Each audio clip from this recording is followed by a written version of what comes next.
When we use the word Mudéjar, what are we actually describing? The term itself is modern.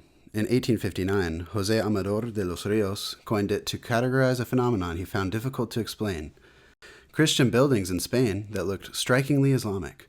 Later, in 1919, Manuel Gómez Moreno published his work on so-called Mozarabic churches of the 10th and 11th centuries, creating another label to describe Christians who seemed to build in an Andalusi visual language. Both terms are retrospective. Medieval builders did not wake up and say, "Today I will be constructing something Mudéjar." These are tools created by modern historians trying to impose order on a complex past. And yet, the term stuck. When scholars today speak of Mudéjar, they usually mean Christian or Jewish patronage, employing forms associated with Al-Andalus, intersecting arches, lobed arches, geometric and vegetal ornament, brick construction, carved plaster, wooden carpentry ceilings. Because many Muslims remained under Christian rule after the conquests of the 13th century, it was assumed that Mudéjar art implied Muslim craftsmen. In many cases, that assumption is actually probably correct. But here is where we must slow down. Brick is not inherently Muslim. Wood is not inherently Islamic. A lobed arch does not belong to a single religion. Materials and forms do not carry confessional identity on their own.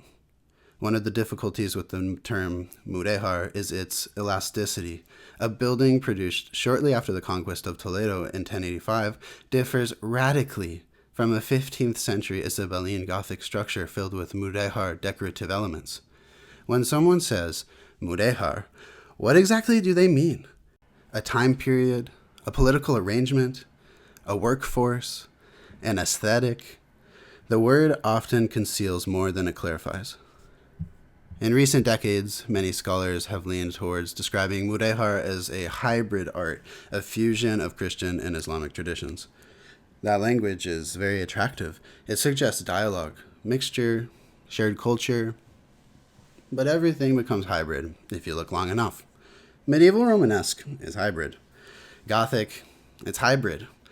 Islamic art itself is hybrid, absorbing Byzantine, Sasanian, and late antique traditions. When we emphasize hybridity, we must ask whether we are describing medieval realities or projecting modern political desires backwards. The label hybrid can sometimes reveal our own longing to find multicultural harmony in the past. It may say more about us than about the Middle Ages. That does not mean cultural exchange did not occur. It clearly did. The question is how and why. Was Mudéjar architecture a symbol of conquest? In some contexts, that explanation works. Christian rulers who conquered cities like Toledo, Sevilla, or Córdoba inherited sophisticated urban environments. They inherited administrative systems, economic networks, and architectural traditions. Castilian society absorbed positions such as the Sahib al-Suk and the Alcalde. Governance did not begin from zero. If Christian kings adopted Andalusi administrative models because they worked, why would architecture not travel alongside them? Monumental forms often reinforce authority. The visual language of power does not vanish when sovereignty changes hands. In that sense, Mudéjar architecture could signal continuity, legitimacy, or even triumph. A Christian monarch ruling former Islamic territory might employ Andalusi forms not to celebrate harmony but to demonstrate mastery over an existing system of prestige. Yet this explanation cannot be universal. Consider the Mozarabs, Christians living under Muslim rule in Al-Andalus who migrated north. They were not conquerors. They did not build from a position of political dominance. Many left Córdoba, seeking greater freedom, for monastic life or Christian practices. They were, in a sense, displaced. And yet, when they constructed churches in the north, they brought with them horseshoe arches, literally the caliphal type. Yes, I'm aware horseshoe arches are found before the Muslims, but through the specific radius of arch that matches the Cordoban mosque, they used the same visual vocabulary associated with Andalusi authority. And here, the triumph model collapses. If both a displaced Mozarabic community and a victorious 13th century Castilian king employ the same architectural forms, then the meaning cannot be reduced to conquest alone. Perhaps the style pointed to authority more broadly. Perhaps it signaled prestige. Perhaps it represented the most sophisticated craftsmanship available. Perhaps it was simply what people found beautiful. Medieval patrons were not immune to taste. Or perhaps, and this is crucial, the meanings shift from building to building. If we focus closely on one structure, the story might be a political assertion.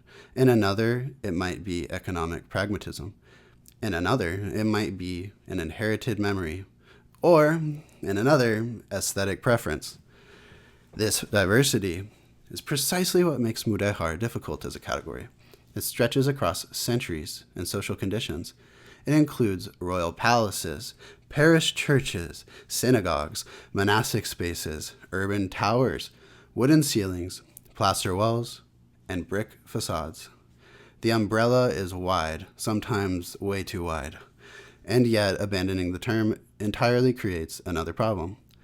Spain developed regional characteristics that cannot simply be absorbed into a generic Mediterranean or Islamic category. Wooden artesanal ceilings are especially prominent in Iberia, partly because of material availability. Heraldic shields, dynastic emblems, and Latin inscriptions appear embedded within geometric systems associated with Andalusi ornament. When one sees such combinations, the Iberian context is unmistakable. This is not Eastern Islamic architecture. It is not generic Mediterraneanism. It is something specific to the Iberian Peninsula, but always in dialogue with the two things I just mentioned. So perhaps Mudéjar remains useful as a starting point. It signals a Christian or Jewish context employing an Andalusi visual language, but it must never replace careful historical analysis. The deeper challenge is methodological. We must try to understand what these forms meant to medieval people, not what they mean for us. Were they symbols of triumph? Expressions of continuity? Statements of authority? Marks of prestige? Practical choices? Different buildings will yield different answers. In many cases, we may lack explicit written explanations, but medieval culture is not silence. Stone, wood, plaster, and brick are forms of evidence.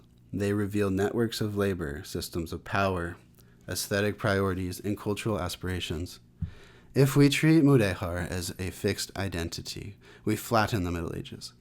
If we treat it as a flexible analytical tool, we can begin to see the richness and the complexity of medieval Iberia. It is far more precise to use Mudéjar to describe a context of patronage rather than to assume the identity of a craftsman. I cannot emphasize this enough.